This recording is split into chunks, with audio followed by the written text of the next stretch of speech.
샬롬 안녕하세요. 패슬 자주합니다.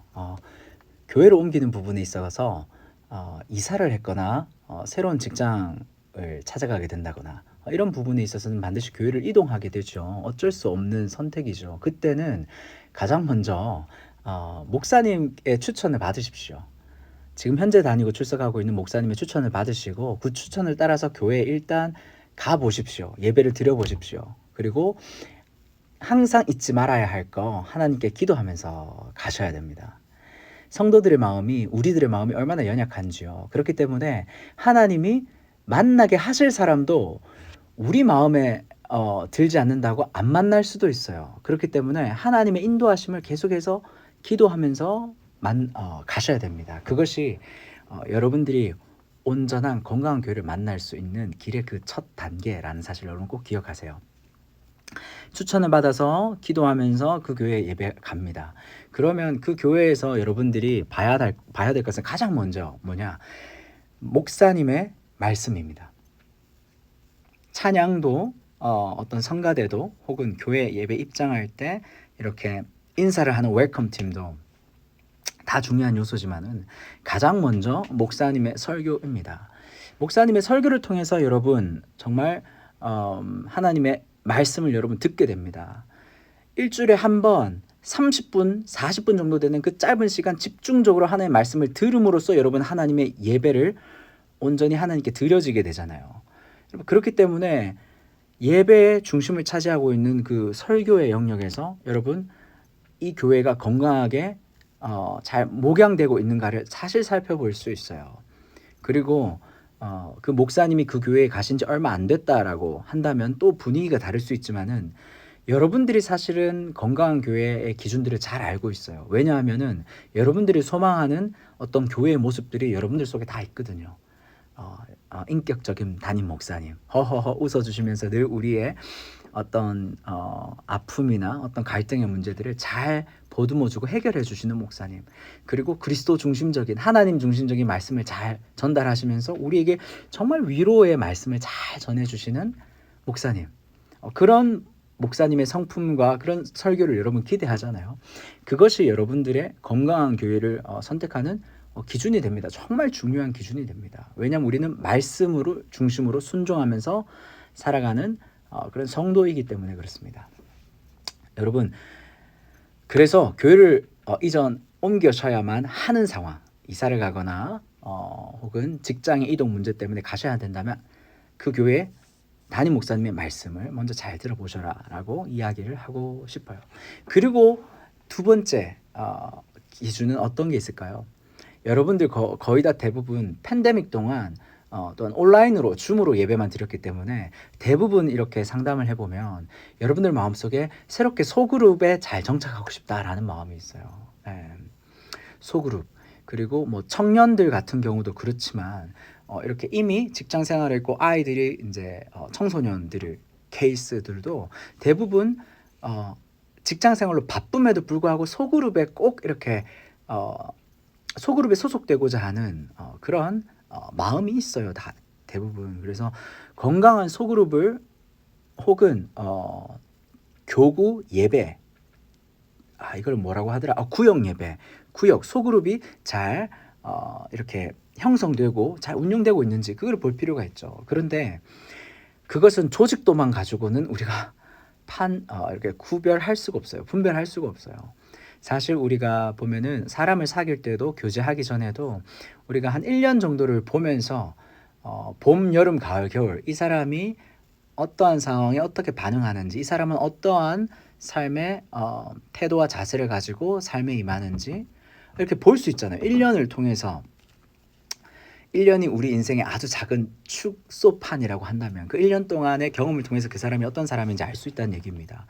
마찬가지로 소그룹은 대그룹보다 우리가 더 가까이 친밀하게 대화를 나눠야 되고 교제를 하게 되고 우리 신앙생활을 나누는 자리예요. 그렇기 때문에 그 소그룹 리더들이 어떠한 훈련 과정을 통해서 세워지는지, 그리고 그 소그룹 전체가 어떠한 비전과 미션 스테이트, 어떠한 비전과 그런 사명 선언문들을 가지고 있는지를 우리가 살펴봐야 합니다. 대부분 그냥 교회 전체 비전과 목표에 따라서 교구로는 나눠져 있는데 그 소그룹마다 이렇게 전달되어지고 이렇게 이걸 뭐라고 하더라? 전달되어지고 분배되어진 미션과 사명이 없기 때문에 소그룹이 많이 죽어요. 심지어 가까운 지역에서 자주 만날 수 있는 사람들끼리 붙여놔도 그 소그룹이 사실은 미션 스테이트먼트가 없으면은 사명 선언문이 없으면은 그 소그룹은 사실 죽게 되어 있습니다. 왜냐하면은 미션이 없거든요. 사명이 없거든요. 이거는 아무튼 소그룹에 관한 내용에서 제가 또 다시 짧게 나누도록 하고요. 우선 그 소그룹을 경험해 보셔야 된다라는 것을 얘기하고 싶어요. 그리고 여러분 생각해 보십시오. 완전한 사람이 어디 있겠습니까? 완전한 목회자가 어디 있겠습니까? 마찬가지로 완전한 성도가 어디 있겠습니까? 나 자신도 소그룹 안에서 부딪히면서 깎이면서 나도 그 안에서 내가 개발되어지고 내가 하나님의 성품으로 훈련되어진다는 거예요. 그것을 여러분 인정하시죠? 마찬가지로 이렇게 혼자 살 때와 또 연애할 때와 또 연애와 또 결혼은 또 완전히 다르잖아요. 결혼을 통해서 또 두 사람이 한 몸이 된다는 것을 정말 그때 알게 되잖아요. 야, 내가 이렇게 화를 못 참는 사람이구나. 내가 이렇게 자기중심적인 사람이구나 라는 것을 결혼을 통해서 부부 싸움하면서 알게 되잖아요. 예.